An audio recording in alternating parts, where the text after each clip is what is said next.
প্রেমের কোনো দেশ কাল পাত্র নেই। এই প্রেমের টানে সমাজ সংসারে সব প্রতিবন্ধকতা অতিক্রম করে প্রেমিক প্রেমিকার মিলনের গল্প নতুন নয় ইতিহাসে। তেমনি এক নজির স্থাপন করলেন ইউরোপের দেশ হাঙ্গেরির খ্রিস্টান নাগরিক ডরিনা ও বাংলাদেশি যুবক হেলাল মাহমুদ। তারা একে অপরকে দীর্ঘদিন থেকে ভালোবেসে আসছেন। অবশেষে তাদের ভালোবাসা বিবাহ বন্ধনে পরিণত হয়। জানা গেছে বাংলাদেশের সিলেটের বিরানীবাজার উপজেলার বৈরাগী বাজার ইউনিয়নের খুশির নতুন বাজার গ্রামের বিশিষ্ট বাউল শিল্পী এম.এস. মানিকের ছোট ভাই হেলাল মাহমুদ দীর্ঘদিন থেকে ইউরোপের দেশ স্পেনে বসবাস করছেন।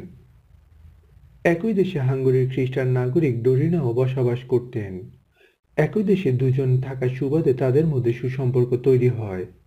এক পর্যায়ে হাঙ্গেরির খ্রিস্টান নাগরিক ডরিনা বাংলাদেশি যুবক হেলাল মাহমুদকে গভীরভাবে ভালোবেসে ফেলেন।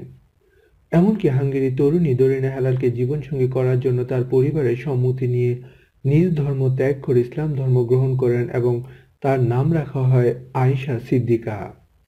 ইসলাম ধর্ম গ্রহণ করার পর স্পেনে হেলাল মাহমুদ ও আয়েশার বিবাহ অনুষ্ঠান সম্পূর্ণ হয়। বিয়ের পর তাদের ঘরে এক কন্যা সন্তান জন্মগ্রহণ করে। বিয়ের পর এই দম্পতি প্রথমবার গত 20শে ফেব্রুয়ারি বাংলাদেশের সিলেটের গ্রামের বাড়িতে আসেন। সেখানে তাকে শ্বশুরবাড়ির লোকজন শুভেচ্ছা জানান, পাশাপাশি যুক্তরাজ্য ভিত্তিক সংগঠন জেবিএফ কালচারাল অ্যাসোসিয়েশন ইউকে নেতৃবৃন্দরাও এই দম্পতিকে ফুলেলে শুভেচ্ছা জানান।